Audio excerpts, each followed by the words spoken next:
Right, I didn't expect a live stream to be the sort of content to kind of start off the week here on the channel, but here we are. It's Monday, just turned Monday afternoon. Good afternoon, everybody. Hello.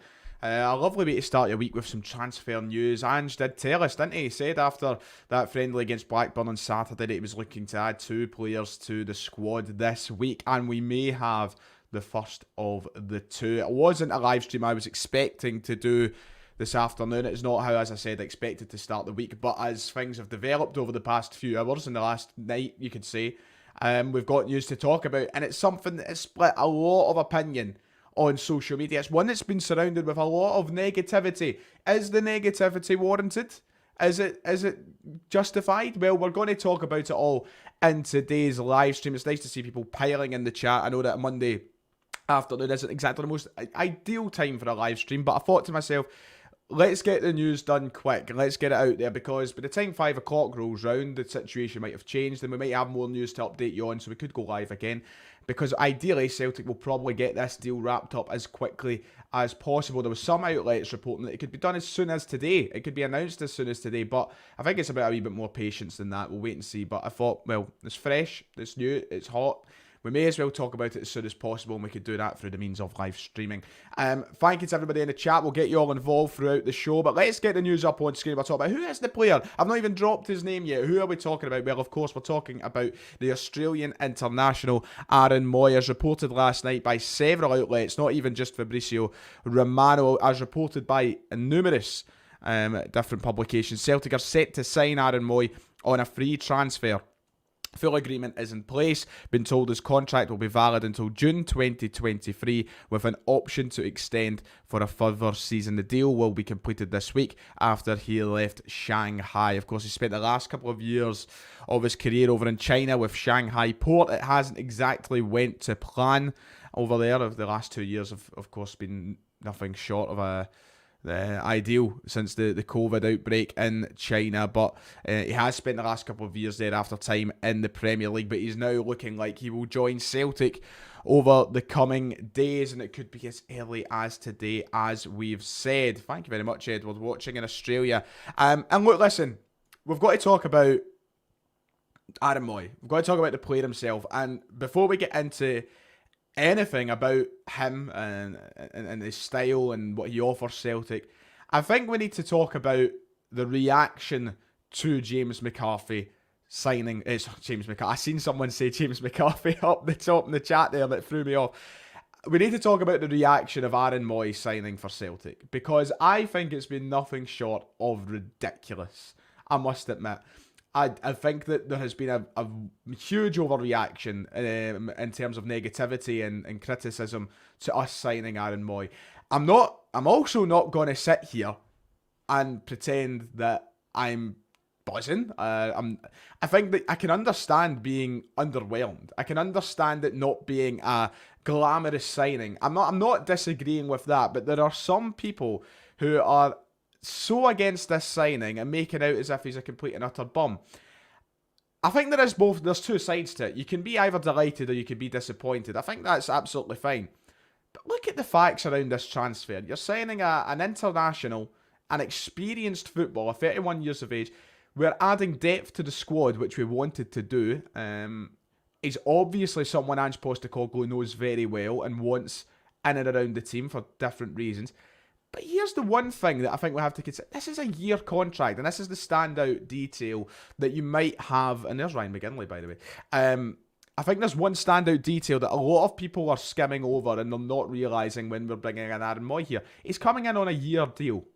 A contract until June 2023. Now, that is a very low risk transfer, and I'm seeing a lot of comparisons to James McCarthy. And I accidentally called him James McCarthy a moment ago. It's probably not the best start. I'm seeing a lot of comparisons to Joe Hart, James McCarthy. They were two guys that came in. We had the same reaction to both of them. One went Provis wrong with Joe Hart. The other, James McCarthy, has went the way it's went. But why can we not let Aaron Mooy be his own guy in this situation, be his own signing? I think that you can probably draw comparisons. Former Premier League talent. He was a very good level a number of years ago, and he probably hasn't been at that level for a while. That's the same as McCarthy and Hart in that respect. But I think that Aaron Mooy certainly has a lot to offer. I think he's someone who in his own right deserves to be given a chance. But on a year contract, with an option to extend for a year. There is absolutely no risk in this. And you look at the transfer window we've had already, there's no need to feel disappointed or shortchanged or angry at the signing of Aaron Mooy. We've went out and we've spent money on a left back in the one area that we knew we had to spend money in. We've made the signings permanent of Jota and Cameron Carter-Vickers, which was an absolute must in this transfer window. We've added a backup keeper, which we had to do in this transfer window. And now we're adding in depth in the midfield was something that we wanted to do. Now, I think there is obviously concern because it's not the kind of central midfielder I think that we necessarily were looking for straight away. I think that we all wanted someone maybe like a Vinicius Souza, maybe a destroyer of a number 6, and maybe that was what was on people's minds when we thought of centre midfielder. Maybe not exactly an Aaron Mooy who plays a lot further up the park, but you know, in recent times for Australia, I was doing some reading this morning, for Australia he's been playing in that sort of number 8 role. He's played a little bit deeper. But, you know, a lot of people drawing comparisons to maybe a Tom Rogic replacement. Yes, he's not that number 6, that Vinicius Souza player that we've been kind of looking for. But that's not to say that we're still not going to sign in that department or look for someone in that department. I think when you look at Aaron Mooy being available on a free transfer and being in a situation where he's willing to come to Celtic and he's willing to work with Ange Postecoglou, he's willing to work with a manager who he'll probably know quite well, I think that the kind of positives just start to outweigh the negatives, and it starts to become a bit of a no-brainer for the club. Maybe not so much us who are sitting here from the outside trying to judge it and dictate what's a good signing or not, but I think from Ange's point of view and the club's point of view, it's a very low-risk signing with little to lose, and it becomes that sort of no-brainer. Now, I don't know how much the wages will be. I'd imagine they're probably a decent amount, considering he's been playing in China, which is obviously known for being a sort of money-driven league. He's played in the Premier League. He's played there for a number of years beforehand. He's probably going to be on a decent enough wage. But I think that for what he can offer us as an option at Celtic, there isn't that much to lose. And I think we should be a lot more positive to the signing and the reaction of signing Aaron Mooy. I think, you know, it's about getting behind the player and ultimately wanting to see him succeed. But I think it could be good for us. I mean, we talk about the player Mooy Bueno. Yes, absolutely. Mooy Bien. There we go, Aaron Smith. That's it there. I think that, you know, we've got to talk about the fact that he'll be a good character as well for the team. I think he's experienced. He's got 96 Premier League appearances in that time in the Premier League, scoring how many goals? 9 goals in 96 Premier League appearances. Of course, he had a very good season with Huddersfield in the English Championship as well. And also, I mean, one fact that we might also keep forgetting is he's played in Scotland. He's played in the Scottish Premiership. He had time with St Mirren back in 2010, 2011-ish time. He racked up a number of appearances there before moving back to Australia. It's also where he met his wife. I think they actually, you know, I think his wife is from Glasgow, so there's a drawing factor there for him. You know, he's played up here. He's played in experienced leagues. He's in a position where international, he's been one of the key guys for Australia in recent years. He's bringing a lot to the team. He's bringing a lot into the changing room that I think can't go underestimated. And I see a good comment here. I'm going to bring this up. It's from Kaiser HTTC. So if Calmac takes a knock, what do we do? Just pack up and go home? Now we have an option. I'm delighted we have cover all through the middle. Mooy will boss the league with 80% possession. That's one thing that is a very key point. I think it's a very good comment from your man Kaiser here. This is a player who is he's got a very good attacking outlet. He's very good with the ball.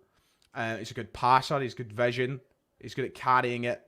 And he always carried that sort of same frame. I remember watching him. He was obviously nowhere near his best now. I think now he's 31. He's probably past that. But go back 5-6 years ago when he was playing for Huddersfield and they just got promoted to the Premier League.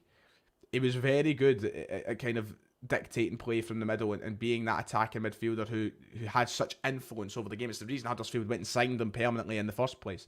And then he carried that over to Brighton. He showed those same qualities in Graham Potter's Brighton side. So, you know, there's that. You know, you talk about McGregor being out of the team. I think Aaron Mooy is the sort of player who can come in and replace a Callum McGregor without us losing too much in the team. His attacking stats are relatively decent. So it's all about obviously translating that now over to play at Celtic, and hopefully he can do that. No risk at all. You know, I mean, there's no risk to this, I think. You know, a 1-year deal, you can't exactly cry about it. I think that it would be... I think it's just too Too much to get upset over an actual good player coming into the club. Of course, I still wanted a number 6. I still wanted a Vinicius Souza or such, but I'll take Mooy. And I don't think it's the greatest signing by any stretch of the imagination, but I certainly don't think it's as bad as some people are making it out to be. He's made 52 appearances for Australia, you know, and he's played at big tournaments. He's done it all. 53 appearances now, I should say, I think. He's a player. He's an absolute player. Right, let's get some of you guys involved. We've spoke for about 10 minutes or so. We've updated on the situation. There's not much else I need to add. McGinley saying, still thinking, that's what I said. I wouldn't be surprised if we still add in another midfielder, a number 6. And I also think that because, you know, we're talking about signing 2 players this week, but there's still 40 odd days. I think there's about 40 days left in the transfer window. I don't think necessarily if we sign 2 players this week, that's us done for the rest of the window. I think that Ange and the team and the board will look over options for the foreseeable and the transfer window for the remainder of it. So, yeah, I think that, you know, we'll still see someone like that come in. I do agree. I still think we need another centre-half, another striker. We'll see what happens with that. As I said, I think that this won't be the end of that. Anything else? Anybody want to bring up anything as we wait for Aaron Mooy to come through the door? Do you think he'll make first team football, or what? Ryan says, William Sherry. I don't think, no, I don't, well, certainly from time to time. He's got quality, absolutely. He's a guy who's played at the level that he has.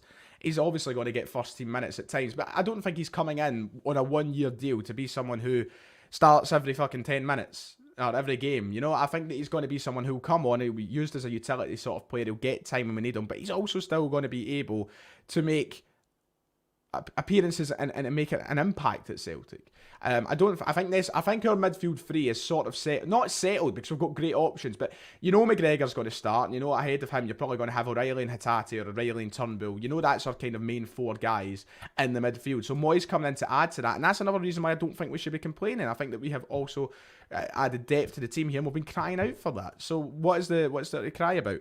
We've got a Rangers fan, and he says blue nose in peace. I love that. I think Mooy is a great acquisition. I think the Scottish League is looking good. The likes of Fletcher and Shanklin signing for smaller clubs, and both sides of the Old Firm looking strong. Absolutely, some big signings this window. But of course, Mooy, I've seen someone make a point earlier that Mooy is the kind of signing that if Rangers were to go and sign him, that we would kind of laugh at. And I've seen somebody make that point, and to an extent, I can maybe see that, and I can see that being very realistic. I think Celtic fans would be even more negative towards Mooy coming to the league if it was for Rangers. But there's no denying he's a good signing. If you're adding in numbers to your team, if you're adding in depth to your team, absolutely. You know, he's a sort of player that will bring more positives than negatives, to say the least. And I would keep seeing the comparisons with McCarthy. I think, you know, it's unfair to kind of put those 2 together, but someone saying it'll eat McCarthy for breakfast and Turnbull for lunch. Wow. Mooy will be a great impact player, but also add to the roster in the first half of the season when games come thick. Absolutely. You've seen how thin in the ground we were last year, and this is why people need to be cautious with their complaints. And this is why people have got to be they've got to take a sit back and look. Last year we were so thin in the ground when it got to winter time, and we were playing and we were getting tired and we needed players, and people wanted depth, and now we've got it, so why complain about it? He's Australia's most important player and hasn't been playing competitively. That's right. I don't think he's played competitive club football since the 2020-21 campaign. And he's still been one of Australia's key guys. So he's certainly got the quality. Fitness could be an issue, but I'm sure he'll get up to speed very quickly. I think it'll be a very different comparison with a different situation to James McCarthy and such. Right, anyway, I think that's going to do it for today's first piece of content. There could be a second piece depending how things go, but if not, then that will be me for today on this channel. But keep an eye out on Twitter and we'll see what happens with Celtic and other things, and who knows, I may be back later on. But what's your opinions? Let me know. We're nearly at 35,000 subscribers as well, which is much appreciated. So if you haven't already, please make sure to hit like and subscribe. But that's going to do it for me today. I hope you have enjoyed the stream. I'm now going to get out this loft and try and get some of the sun, even though I'm boiling to death here. But yeah, enjoy your day, enjoy your Monday. I'll see you next time, whenever it is, today or tomorrow.